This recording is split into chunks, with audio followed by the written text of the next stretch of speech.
کتاب حکمت قرآن مجید خیر کا سرچشمہ ہے۔ جتنی خیر جتنی بھلائی ہم اس سے مانگیں گے ہمیں عطا فرمائے گا۔ ہم اس سے محض جن بھوت بھگانے کا کام لیں گے تو وہ کرے گا۔ اگر ہم اس سے نوکری کا حصول اور کاروبار میں برکت، گھر بار کے اندر برکت یہ چاہیں گے تو یہی ہمیں عطا کیا جائے گا۔ اور اگر ہم اس قرآن سے پوری دنیا کی حکومت چاہیں گے اور ہر طرف اپنا مسلمانوں کا بول بالا چاہیں گے تو وہ ہمیں عطا کیا جائے گا۔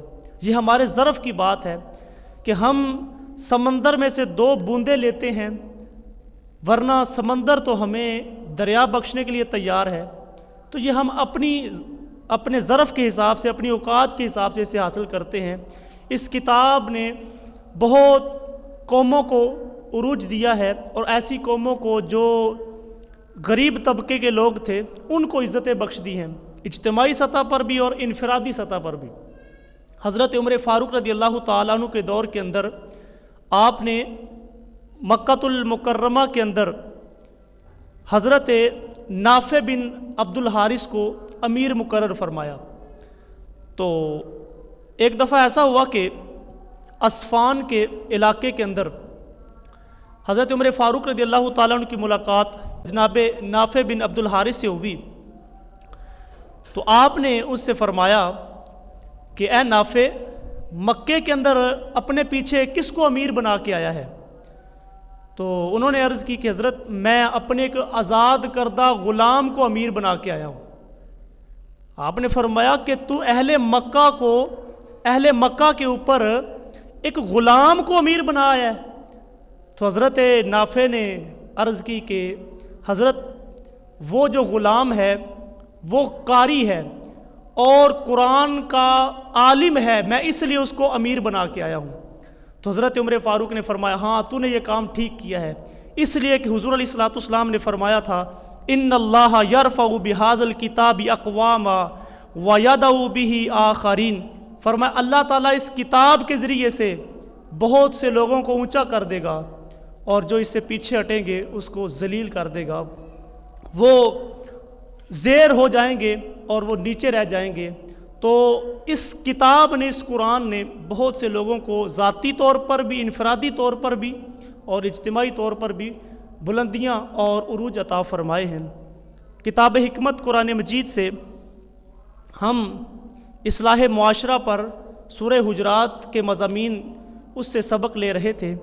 6 آیات ہماری مکمل ہوئی اور 6ٹھی آیات کا شان نزول آپ نے سماعت کیا کہ حضرت نبی اکرم صلی اللہ علیہ وسلم نے جب حضرت ولید بن عقبہ کو بنی مستلق کی طرف بھیجا تھا تو انہوں نے آ کر اپنی زوم کے اندر اپنے خدشے کے طور پہ من گھڑت قصہ سنایا اور کہا کہ مجھے انہوں نے مارنا چاہا تھا اور میں بڑی مشکل سے جان بچا کے آیا ہوں۔ تو جب یہ بات کی تو کچھ جو قریبی لوگ تھے، جو اصحاب تھے، وہ جوش میں آئے اور انہوں نے کہا کہ بنی مستلق پر فوجی کارروائی کرتے ہیں اور جا کر ان سے بدلہ لیتے ہیں اور پوچھتے ہیں۔ تو حضور علیہ الصلوۃ والسلام نے موقع کو نازک سمجھا اور معاملے کو دیکھنے کے لیے حضور علیہ الصلوۃ والسلام نے حضرت خالد بن ولید کو بھیجا کہ فرمایا جاؤ اور جا کر کے تم ان لوگوں کا جو معاملہ ہے دیکھو اور صورتحال دیکھو، جلد بازی نہ کرنا۔ تو جب حضرت خالد بن ولید پہنچے تو وہاں جا کے دیکھا تو وہ لوگ دین پر ڈٹے ہوئے تھے اور وہ قائم تھے اور وہ نمازیں جماعت کے ساتھ پڑھتے تھے۔ تو آپ نے ان سے وہ زکوٰۃ وصول کی اور وہ واپس آئے۔ وہ سارا واقعہ آپ نے پچھلی نشست کے اندر سن لیا۔ تو اب کچھ لوگ جو تھے وہ جلدی کرنا چاہ رہے تھے کہ ہم ان پر دعویٰ بولیں اور جلدی سے کارروائی شروع کریں۔ تو اس موقع پہ آیت مبارکہ نازل ہوئی، فرمایا وَاعْلَمُوا أَنَّ فِيكُمْ رَسُولَ اللَّهِ، اور جان لو کہ تمہارے درمیان اللہ کے رسول تشریف فرما ہے۔ اور فرمایا لَوْ يُطِيعُكُمْ فِي كَثِيرٍ مِّنَ الْأَمْرِ لَعَنِتُّمْ، اگر بہت سارے معاملات کے اندر وہ تمہاری بات مانے، تم جو جلدی کرنا کہہ رہے ہو وہ ہر بات تمہاری مانے، تو فرمایا تم ضرور مشقت میں پڑ جاؤ گے۔ تمہارے درمیان اللہ کے رسول موجود ہیں، ان کو نور نبوت عطا فرمایا گیا ہے، اور وہ اپنے نور نبوت سے ہر پیچیدہ گتھی کو سلجھانے کا فن رکھتے ہیں، اور ان کو پتہ ہے کہ آنے والے خطرے کیسے ان کو ٹالا جا سکتا ہے۔ تو تم ذرا ان کے پیچھے پیچھے رہو، ان کے اشارہ ابرو پر عمل کرو اور ان کی اتباع کرو۔ اب اس بات سے کچھ لوگ یہ بھی کہہ سکتے ہیں، قرآن کو پڑھنے والے، قرآن کو سیکھنے والے، کہ حضرت ولید بن عقبہ نے جو آ کے خبر دی تھی تو وہ زمینی حقائق سے ذرا ہٹ کے تھی اور وہ سچی خبر نہیں تھی، تو کسی کے دماغ میں آ سکتا ہے کہ صحابہ کرام کا کردار ٹھیک نہیں تھا، یا وہ شبہات اور شکوک آ سکتے ہیں، تو اللہ تعالیٰ نے آگے ہی اس چیز کا بیان فرما دیا۔ فرمایا وَلَكِنَّ اللَّهَ حَبَّبَ إِلَيْكُمُ الْإِيمَانَ وَزَيَّنَهُ فِي قُلُوبِكُمْ وَكَرَّهَ إِلَيْكُمُ الْكُفْرَ وَالْفُسُوقَ وَالْعِصْيَانَ أُولَئِكَ هُمُ الرَّاشِدُونَ۔ فرمایا لیکن اللہ نے تمہیں ایمان محبوب بنا دیا ہے، تم جو لوگ ہو اصحاب پیغمبر، تم ایمان کو بڑے محبوب جانتے ہو اور اسے تمہارے دلوں میں آراستہ کر دیا ہے، تمہارے دلوں کو ایمان سے زینت بخشی ہے، اور کفر اور حکم عدولی اور نافرمانی تمہیں ناگوار کر دی ہے، ایسے ہی لوگ رشد و ہدایت والے ہیں۔ اللہ تعالیٰ نے یہاں پر حضور علیہ الصلوۃ والسلام کے اصحاب کی صفات بیان فرمائی ہیں۔ فرمایا پہلی چیز، اللہ تعالیٰ نے اپنے خاص فضل کے ساتھ ان کے دلوں کے اندر ایمان کو محبوب بنا دیا، وہ ہر چیز سے حتیٰ کہ اپنی جان سے بڑھ کر ایمان کو قیمتی جانتے ہیں، ایمان ان کے ہاں اپنی جان سے زیادہ قیمتی ہے۔ اور دوسرا فضل یہ کیا، ان کی صفت یہ بیان فرمائی کہ اللہ کے رسول صلی اللہ علیہ وسلم کے جو صحابہ ہیں ان کے دلوں کو ایمان سے مزین کر دیا ہے، زینت بخش دی ہے۔ اور تیسری صفت یہ بیان فرمائی کہ ایمان قبول کرنے کے بعد کفر ان کے لیے ناپسندیدہ قرار دے دیا گیا ہے۔ اور چوتھی صفت یہ بیان فرمائی کہ اصحاب رسول جو ہیں وہ ہر ممکن کوشش کرتے ہیں گناہوں سے بچنے کی، وہ گناہوں کے قریب نہیں جاتے۔ اور پانچویں صفت یہ بیان فرمائی کہ رسول اللہ صلی اللہ علیہ وسلم کی جو نافرمانی ہے وہ قطعاً ناپسند کرتے ہیں، اس چیز کو وہ پسند نہیں کرتے۔ اور چھٹی چیز یہ فرمائی کہ اللہ تعالیٰ نے اصحاب رسول کو رشد و ہدایت خود عطا فرمائی ہے اور ان کے لیے اسباب مہیا فرما دیے ہیں۔ تو اگر کوئی صاحب دانش و بینش ان آیات کو پڑھے گا تو اس کے دل کے اندر جو بھی اصحاب رسول کے بارے میں شبہات اور جو چیزیں ہوں گی وہ کلیئر ہو جائیں گی کہ اللہ تعالیٰ نے خود فرما دیا ہے کہ ہم نے اپنے رسول کے صحابہ کے دلوں کو ایمان سے مزین کر دیا ہے۔ اچھا، جو اصحاب رسول تھے ان کا ایمان کتنا مضبوط تھا، وہ اپنے ایمان کو کس طرح عزیز سمجھتے تھے۔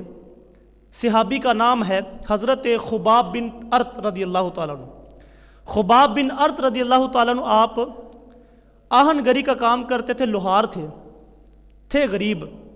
مکہ المکرمہ کے اندر جب حضور علیہ الصلوۃ والسلام نے اعلان نبوت فرمایا تو آپ جانتے ہیں کہ جو اسلام لائے تھے وہ ماڑے لوگ ہی تھے، ابتدا کے اندر سارے کمزور ماڑے غریب لوگ ہی تھے، تو یہ اسلام لائے۔ اب یہ غریب تھے اور کام ان کا لوہاروں کا تھا، تو فرماتے ہیں کہ جو قریش مکہ تھے یہ بہانے تلاش کرتے تھے ظلم و ستم کرنے کے۔ فرماتے ہیں کہ میں نے آس بن وائل کی ایک تلوار بنائی، تو جب تلوار تیار ہوگی تو میں نے اس کو دی، میں نے کہا کہ مجھے اس کی اجرت دو۔ اس نے کہا میں تو اجرت نہیں دوں گا یہاں تک کہ تم اپنے رسول کا انکار کر دو، اپنے رسول کا انکار کرو تو میں تمہیں اجرت دے دوں گا۔ تو آپ نے فرمایا کہ میں تو اللہ کے رسول کا انکار نہیں کروں گا، چاہے تو مر کے دوبارہ بھی زندہ ہو جائے، تو مر کے دوبارہ بھی زندہ ہو جائے تو میں اپنے رسول کا انکار نہیں کروں گا۔ وہ ظلم و ستم کرتے، یہاں تک جب بعد کے اندر حضرت عمر فاروق کا دور تھا نا، تو ایک دن حضرت خباب رضی اللہ تعالیٰ عنہ کے جسم پر قمیض نہیں تھی، تو حضرت عمر فاروق نے جب دیکھا نا کہ حضرت خباب کی پیٹھ کو، پشت کو، تو فرمایا اے خباب یہ پیٹھ کو کیا ہوا ہے، اس کے اندر اتنے اتنے گڑھے ہیں اور یہ کیسی تم نے پیٹھ رکھی ہوئی ہے۔ آپ نے فرمایا اے عمر، جب تم ابھی اسلام نہیں لائے تھے نا، یہ اس دور کی کہانی ہے، میں مکے کے اندر ہوتا تھا اور میں اپنا کام کاج کرتا تھا، بھٹی پہ کام کرتا تھا، یہ قریش میرے پاس آتے اور آ کے مجھے کوئلے کے اوپر لٹا دیتے اور وہ کوئلے میری چربی کے ساتھ پگھلتے تھے، پھر وہ مجھے چھوڑا کرتے تھے۔ یہ جو نشان پڑے ہوئے ہیں یہ ان کوئلوں کے نشان ہیں، وہ میرے جسم کے اندر گھس جاتے تھے۔ یہ حضرت خباب ہیں، جب یہ اس طرح کفار ان پہ ظلم کرتے نا، تو یہ حضور علیہ الصلوۃ والسلام کی بارگاہ میں آئے، عرض کی حضور آپ اللہ کی بارگاہ میں دعا نہیں کریں گے کہ یہ کتنا ظلم کرتے ہیں، ہم پہ کتنا ستم کرتے ہیں؟ تو حضور علیہ الصلوۃ والسلام نے فرمایا اے خباب، تم سے قبل جو قومیں گزری ہیں ان کو لوہے کی کنگھیوں کے ساتھ ان کے جسموں کو چھیدا گیا ہے اور ان کی جو چمڑی ہے وہ ادھیڑ دی گئی ہے، لیکن وہ اپنے ایمان پہ قائم رہے ہیں، انہوں نے اپنا دین نہیں بدلا، وہ اپنے دین پہ قائم رہے ہیں۔ تو اے خباب اتنی سی پریشانی پہ گھبرا گئے ہو؟ پھر حضرت خباب رضی اللہ تعالیٰ ڈٹ کے کھڑے ہوئے۔ تو یہ ان لوگوں کی کہانی ہے، وہ ایمان کو اتنا مضبوط قرار دیتے تھے، صحابہ کرام اپنے ایمان کی اس قدر حفاظت کرتے تھے۔ حضرت سعد بن ابی وقاص رضی اللہ تعالیٰ عنہ، آپ جب اسلام لاتے ہیں نا تو ان کی والدہ دیکھتی ہیں وہ اسلام نہیں لائی تھی، تو کہا کہ اے بیٹا تو نے یہ نیا کام کیا شروع کر دیا ہے، تو اس کام سے باز آ جا ورنہ میں کھانا پینا چھوڑ دوں گی۔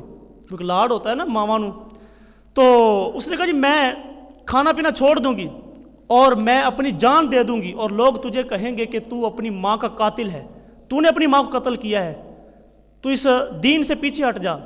تو حضرت سعد بن ابی وقاص رضی اللہ تعالیٰ عنہ بڑے ادب سے دھیمے لہجے میں فرماتے ہیں اے ماں جی تیری تو ایک جان ہے، اگر تیری 100 جانیں بھی ہوتی اور ایک ایک کر کے تو اپنی جان دیتی جاتی، میں پھر بھی اپنے رسول کے دین سے پیچھے نہیں ہٹتا۔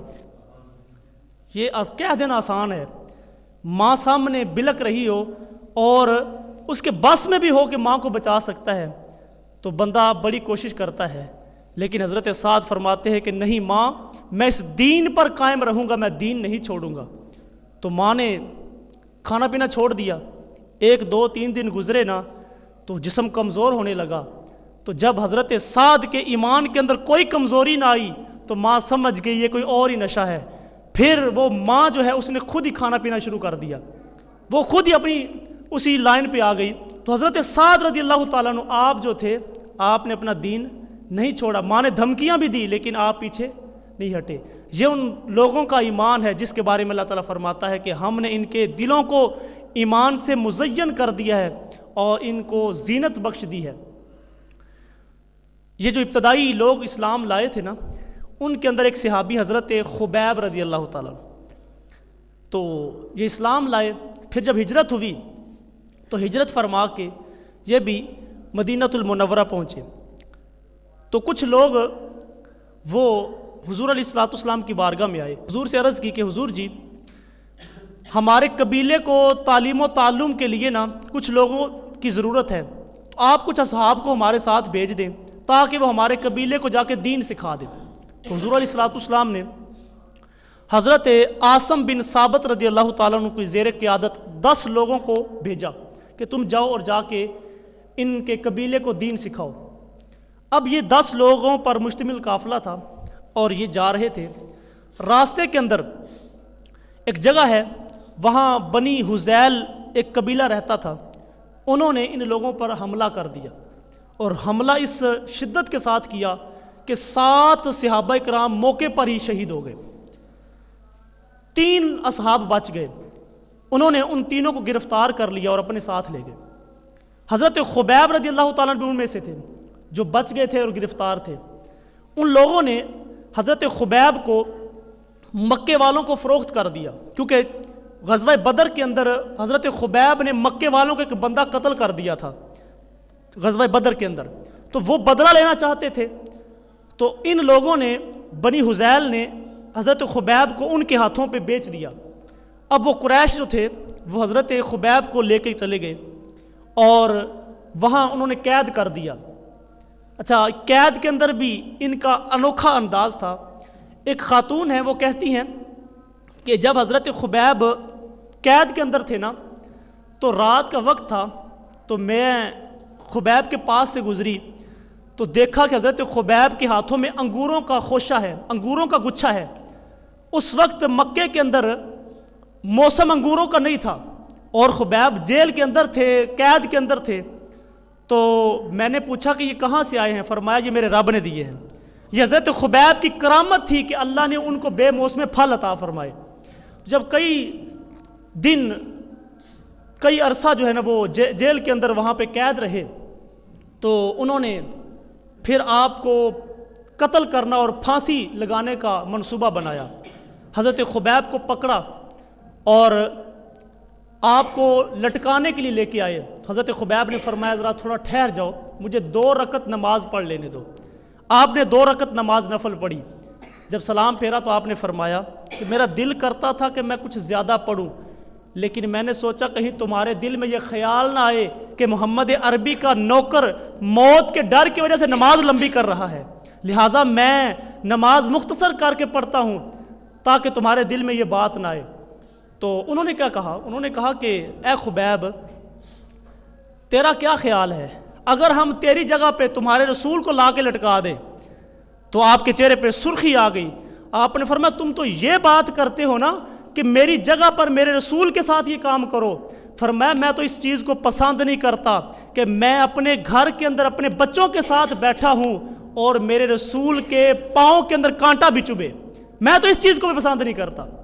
تو حضرت خبیب کو پکڑا اور جب سولی پہ لٹکانے کے لیے لے کے گئے نا، تو حضرت خبیب کی زبان پہ یہ دعا تھی، آپ فرما رہے تھے اللہم احصہم عددا واقتلہم بددا ولا تبکی منہم احدا۔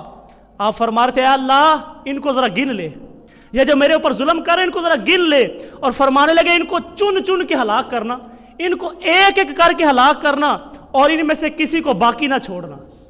حضرت خبیب رضی اللہ تعالیٰ عنہ کو لٹکا دیا گیا، ان کو سولی چڑھا دیا گیا۔ پھر انہوں نے ظلم یہ کیا کہ ان کے ٹکڑے کیے، ان کے گوشت کو کاٹا اور پھر درختوں پہ لٹکایا۔ اللہ اکبر، اتنا ظلم ہوا لیکن آپ دین سے پیچھے نہیں ہٹے۔ یہ ان کا ایمان تھا، یہ مضبوطی تھی ایمان کی۔ اللہ اکبر۔ اسی چیز کو اللہ تعالیٰ کتاب حکمت کے اندر فرماتا ہے کہ ہم نے اپنے رسول کے صحابہ کا جو دل ہے وہ ایمان سے مزین کر دیا ہے، اور ان کے دل کو ان گناہوں سے نفرت ان کے دل کے اندر ڈال دی ہے، وہ گناہوں سے بچنے والے تھے۔ حضور علیہ الصلوۃ والسلام کے صحابہ کے اندر ایک صحابی حضرت مرثد رضی اللہ تعالیٰ عنہ۔ حضرت مرثد جو تھے یہ بڑے دلیر تھے، قوی تھے اور بڑے بہادر تھے۔ آپ مکے سے ہجرت فرما کے مدینہ آئے تو حضور علیہ الصلوۃ والسلام نے ان کی ذمہ داری لگائی، فرمایا اے مرثد تم اس طرح کرو کہ مکے کے اندر جن لوگوں پر ظلم ہوتا ہے، جو اسلام لائے ہیں اور ان پر اسلام لانے کی وجہ سے ظلم ہو رہا ہے، تو تم رات کے اندھیرے کے اندر نا ان کو وہاں سے نا چھڑا کے لاؤ۔ تو حضرت مرثد یہ کام کرتے تھے، رات کو جاتے چھپ چھپا کے، اور جو لوگ ظلم و ستم سہ رہے ہوتے تھے تو راتوں رات ان کو وہاں سے اپنے ساتھ لے کے مدینہ آ جاتے۔ تو آپ فرماتے ہیں کہ ایک رات میں گیا اور میں جس شخص کو، جس صحابی کو لے کے آنا تھا، میں اس کی دیوار کے سائے میں بیٹھا کہ میں کو موقع تلاش کر کے اس کے گھر میں جاؤں گا اور اس کو لے کے آؤں گا۔ فرماتے ہیں کہ چاندنی رات تھی تو میرے قریب سے رات کو ایک عورت گزری، زمانہ جاہلیت میں ان کے ساتھ میرا کوئی تعلق تھا غیر مناسب، تو وہ اس کا نام اناق تھا۔ تو وہ مجھے دیکھ کے کہنے لگی تو مرثد ہے؟ فرمایا ہاں میں مرثد ہوں۔ تو اس نے کہا کہ مرحبا مرحبا، خوش آمدید خوش آمدید، آؤ میرے ساتھ چلو اور یہ رات میرے گھر میں بتاؤ اور میرے ساتھ شراب نوشی کرو اور تم وہاں پہ میرے ساتھ رات گزارو۔ حضرت مرثد فرمانے لگے کہ نہیں، اللہ تعالیٰ نے زنا کو حرام قرار دے دیا ہے۔ بڑی حسین و جمیل عورت بھی تھی اور یہ بھی بڑے قوی اور حسین و جمیل تھے۔ فرمایا میں تیری بات نہیں مان سکتا۔ اس نے کہا کہ اگر تو میری بات نہیں مانے گا تو میں شور کر دوں گی اور لوگوں کو بتاؤں گی کہ یہ تمہارے بندے چھڑا چھڑا کے لے کے جاتا ہے۔ تو آپ نے فرمایا کہ نہیں، میں تمہاری بات نہیں مان سکتا۔ اس نے شور کرنا شروع کر دیا کہ اے بستی والو، اے شہر والو، یہ وہ بندہ ہے جو تمہارے بندے اٹھا اٹھا کے لے کے جاتا ہے اور مکے سے مدینے لے کے جا رہا ہے۔ آپ فرماتے میرے پیچھے 7-8 لوگ لگ گئے مجھے پکڑنے کے لیے۔ میں دوڑتا ہوا بھاگا اور جا کے میں نے ایک غار کے اندر پناہ لی۔ تو فرماتے ہیں کہ اللہ کی کرم نوازی یہ ہوئی کہ وہ مجھے پکڑنے کے لیے آئے اور اللہ نے ان کی آنکھوں کے اوپر پردہ ڈال دیا۔ میں اندر بیٹھا ہوا تھا، یہ باہر کھڑے تھے، اگر وہ جھک کے دیکھتے تو مجھے غار میں بیٹھا ہوا دیکھ لیتے، لیکن وہ وہاں کھڑے ہو کے انہوں نے پیشاب بھی کیا لیکن میں نظر نہ آیا۔ فرماتے ہیں کہ جب وہ لوگ چلے گئے تو میں دوبارہ پھر موقع تلاش کر کے میں واپس آیا اور آ کے میں نے جس شخص کو لے کے جانا تھا اپنے ساتھ مدینہ کے اندر لے گیا۔ تو دیکھو وہ عورت خود گناہ کی دعوت دے رہی ہے اور کہہ رہی ہے کہ پرانے تعلقات ہیں تو آؤ رات گزارتے ہیں، میرے پاس ٹھہرو، لیکن یہ تھی ان کی ایمان کی مضبوطی۔ آپ نے فرمایا کہ نہیں، میرے رب نے زنا کو حرام قرار دے دیا ہے، میرا تعلق محمد عربی کے ساتھ ہے، لہٰذا میں تیری بات نہیں مان سکتا۔ تو اللہ تعالیٰ نے اس آیت مبارکہ کے اندر فرمایا کہ ہم نے اپنے رسول کے صحابہ کو کے دلوں کو مزین کر دیا ہے ایمان کے ساتھ اور ان کو کفر پر پلٹنا ناگزیر اور ناپسندیدہ ان کے لیے بنا دیا ہے۔ یہ کس لیے ہے؟ اگلی آیت کے اندر فرمایا فضلا من اللہ ونعمہ واللہ علیم حکیم۔ فرمایا کہ اللہ تعالیٰ نے ان پر اپنا فضل فرمایا ہے اور ان پر اپنی نعمت اور احسان کی انتہا کر دی ہے۔ اب اگلی جو آیت مبارکہ ہے 9 نمبر آیت، اس پر ہماری معاشرت کے حوالے سے بڑی خوبصورت ہمیں حکم نامہ میں ارشاد فرمایا جا رہا ہے۔ دیکھیں انسان زندگی گزارتا ہے خاندانی طور پر، معاشرتی طور پر اکٹھے رہ کر، تو اونچ نیچ جھگڑا بھی ہو جاتا ہے، لڑائی بھی ہو جاتی ہے، تنازع بن جاتا ہے، کوئی گروہ، کوئی تنظیم، کوئی جتھا، کوئی خاندان، 2 لوگ بھی آپس میں لڑ پڑتے ہیں۔ تو اس معاملے کے اندر کیا کیا جائے؟ کیا ہم سائیڈ پہ ہو کے ان دونوں گروہوں کا تماشا دیکھیں؟ کیا لڑنے والوں کو اور ابھارے کہ چلو بھی لڑتے رہو؟ کیا کریں؟ اللہ تعالیٰ نے اس کا حکم ہمیں دیا ہے۔ آئیے اس آیت مبارکہ کے نور کو اپنے سینے میں سمو لیں۔ ارشاد فرمایا وَإِن طَائِفَتَانِ مِنَ الْمُؤْمِنِينَ اقْتَتَلُوا فَأَصْلِحُوا بَيْنَهُمَا فَإِن بَغَتْ إِحْدَاهُمَا عَلَى الْأُخْرَى فَقَاتِلُوا الَّتِي تَبْغِي حَتَّى تَفِيءَ إِلَى أَمْرِ اللَّهِ فَإِن فَاءَتْ فَأَصْلِحُوا بَيْنَهُمَا بِالْعَدْلِ وَأَقْسِطُوا إِنَّ اللَّهَ يُحِبُّ الْمُقْسِطِينَ۔ اب اس کا شان نزول کیا ہے؟ حضور علیہ الصلوۃ والسلام ایک دراز گوشت پہ تشریف فرما تھے، جس کو ہم اپنی زبان میں گدھا کہتے ہیں، لیکن حضور سے نسبت ہو گئی تو ہم یہ لفظ نہیں بولیں گے۔ حضور علیہ الصلوۃ والسلام دراز گوشت پہ تشریف فرما تھے اور حضور علیہ الصلوۃ والسلام تشریف لے کے جا رہے تھے۔ راستے کے اندر انصار کے کچھ لوگ بیٹھے ہوئے تھے تو حضور علیہ الصلوۃ والسلام تھوڑی دیر کے لیے وہاں ٹھہرے۔ جب وہ دراز گوشت وہاں پہ ٹھہرا تو اس نے وہاں پہ پیشاب کر دیا۔ جب پیشاب کیا تو عبداللہ بن ابی جو تھا منافق، وہ بھی بیٹھا ہوا تھا، تو اس نے اپنی ناک بند کر لی۔ تو حضرت عبداللہ بن رواحہ نے جب اس کو یہ عمل دیکھا تو آپ نے فرمایا کہ اے عبداللہ بن ابی، میرے نزدیک حضور کے دراز گوشت کا جو پیشاب ہے وہ تیرے مشک و عنبر سے زیادہ مجھے پسندیدہ ہے۔ تو اب یہ جب انہوں نے بات کی تو دونوں کی آپس میں بات بڑھی اور تنازع بن گیا، یہاں تک کہ دونوں خاندان، دونوں جو فریقین تھے ان کے خاندان آپس میں لڑ پڑے۔ حضور علیہ الصلوۃ والسلام تشریف لے گئے تھے، تو جب حضور علیہ الصلوۃ والسلام کو پتہ چلا کہ یہ پیچھے سے اس حد تک ہاتھا پائی تک نوبت آ گئی اور اس حد تک یہ لڑ پڑے ہیں، تو حضور علیہ الصلوۃ والسلام تشریف لے کے گئے اور ان کی صلح کروائی۔ تو اس موقع پہ یہ آیت مبارکہ نازل ہوئی، فرمایا اے ایمان والو، اگر مسلمانوں کے 2 گروہ آپس میں لڑ پڑیں تو تم سمجھا کر ان میں صلح کروا دو، پھر اگر ان میں سے ایک دوسرے پر ظلم کرے اور زیادتی کرے اور صلح کرنے سے انکار کر دے تو مظلوم کی حمایت میں اس زیادتی کرنے والے سے لڑو یہاں تک کہ وہ اللہ تعالیٰ کے حکم کی طرف پلٹ آئے، اور پھر اگر وہ اللہ تعالیٰ کے حکم کی طرف پلٹ آئے تو انصاف کے ساتھ دونوں گروہوں میں صلح کروا دو اور دونوں میں کسی پر زیادتی نہ کرو۔ اور فرمایا اور صرف اس معاملے میں ہی نہیں بلکہ ہر چیز میں عدل کرو، بے شک اللہ تعالیٰ عدل کرنے والوں سے محبت فرماتا ہے تو وہ انہیں عدل کی اچھی جزا عطا فرمائے گا۔ یہاں بڑی خوبصورتی کے ساتھ ہمیں اس بات کی طرف بلایا گیا ہے کہ اگر دو گروہ، دو تنظیمیں، دو خاندان آپس میں لڑ پڑے یا دو افراد ہی آپس میں لڑ پڑیں تو تم ان کے درمیان صلح کروا دو۔ اولاً تو ہمیں لڑنا نہیں چاہیے۔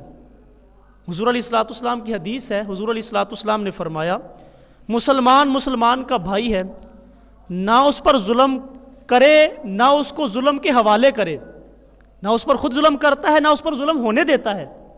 اور حضرت نعمان بن بشیر رضی اللہ تعالیٰ عنہ بیان فرماتے ہیں کہ حضور علیہ الصلوۃ والسلام نے فرمایا کہ مسلمان جو ہیں یہ ایک جسم کی مانند ہیں۔ فرمایا جسم کے کسی بھی حصے کے اندر تکلیف ہوتی ہے تو سارا جسم وہ بخار کے اندر، اس پریشانی کے اندر مبتلا ہو جاتا ہے، تو لہٰذا کوئی مسلمان دوسرے مسلمان پر ظلم نہ کرے اور نہ ہی ظلم ہونے دے۔ جنگ و جدل کو اور لڑنے کو ناپسند فرمایا گیا ہے۔ حضرت ابو موسیٰ اشعری رضی اللہ تعالیٰ عنہ سے روایت ہے، یہ ذرا غور سے سنیے گا۔ حضور علیہ الصلوۃ والسلام نے فرمایا جب دو لوگ آپس میں تلوار لے کر مسلح ہو کر لڑ پڑیں، دو لوگ تلواریں لے کر آپس میں لڑیں اور ایک شخص دوسرے کو قتل کر دے یا دونوں ایک دوسرے کو قتل کر دیں، تو فرمایا دونوں مسلمان جو آپس میں لڑے تھے تلواروں کے ساتھ وہ لڑ پڑے اور ایک نے دوسرے کو قتل کر دیا یا دونوں ہی قتل ہو گئے، فرمایا دونوں ہی جہنمی ہیں، دونوں ہی جہنمی ہیں۔ عرض کی حضور قاتل کی سمجھ تو آئی کہ وہ جہنم میں جائے گا، مقتول کیسے جہنم میں جائے گا؟ تو جواب سنیے، حضور نے فرمایا کہ وہ بھی تو اپنے بھائی کو قتل کرنا چاہتا تھا نا، وہ بھی تو تلوار اسی لیے لایا تھا کہ میرا بس چلا تو میں قتل کر دوں گا۔ فرمایا اس کے دل میں یہ خواہش تھی کہ میں اس کو قتل کروں گا، لہٰذا وہ بھی جہنمی ہے۔ اس حد تک مذمت فرمائی گئی ہے کہ قتل کو اور لڑائی جھگڑے کو پسند نہیں فرمایا گیا۔ اللہ اکبر۔ حضور علیہ الصلوۃ والسلام نے فرمایا اپنے بھائی کی مدد کرو چاہے وہ ظالم ہو یا مظلوم۔ عرض کی حضور مظلوم کی بات تو سمجھ میں آتی ہے کہ جس پر ظلم ہوا ہے ہم اس کی مدد کریں، لیکن جو ظالم ہے اس کی مدد کیسے کریں؟ تو حضور علیہ الصلوۃ والسلام نے فرمایا تم اپنے اس بھائی کا ہاتھ روکو، ظلم سے روک دو، یہ تمہارا اس کی مدد کرنا ہو جائے گا، تم اس کی مدد کرو گے، اس کو ظلم سے روک دو۔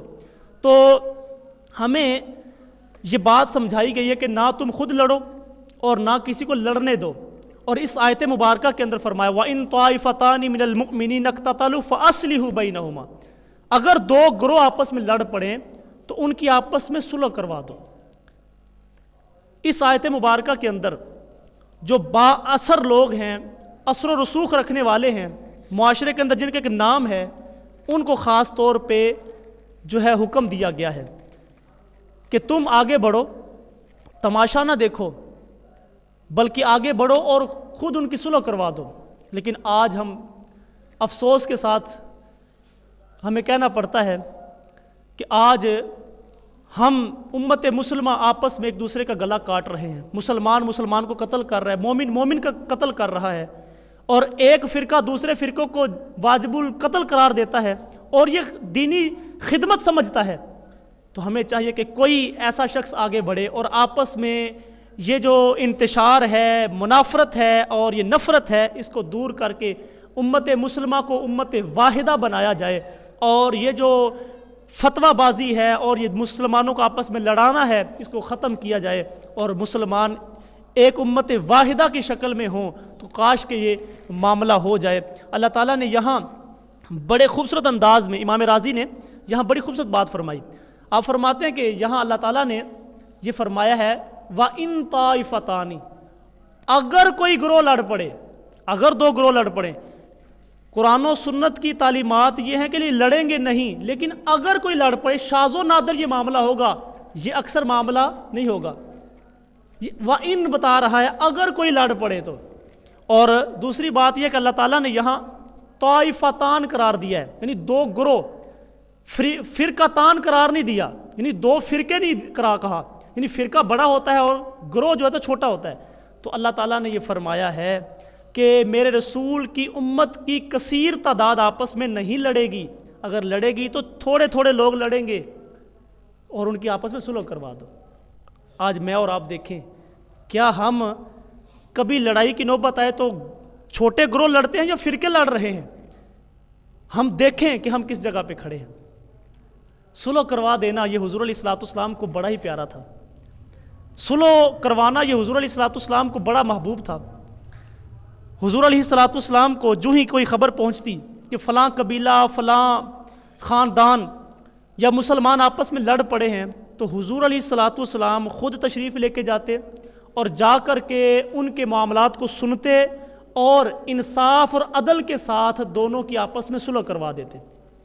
اس بات کا انتظار نہیں کرتے کہ یہ آپس میں لڑیں گے، میرے پاس مقدمہ آئے گا اور جس پر ظلم ہوا ہے وہ اپنے ظلم و ستم کی کہانی سنائے گا، پھر میں دوسرے کو بلاؤں گا اور اس سے پوچھوں گا اور پھر جا کے میرا کام ہوگا کہ میں فیصلہ کروں. ایسا نہیں ہے.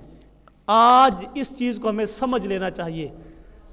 اگر کوئی لڑ پڑا ہے تو اپنے ڈیرے کو چمکانے کے لیے نہ کہو کہ ڈیرے تے آ جائے، آج ڈیرے تے آیا جی میں تھوڑی گل سنا گا، اج میرے کو ٹائم نہیں تھا، سویرے آیا جی، میں اج چلیا جی، اج میرے کو ٹائم نہیں تھا.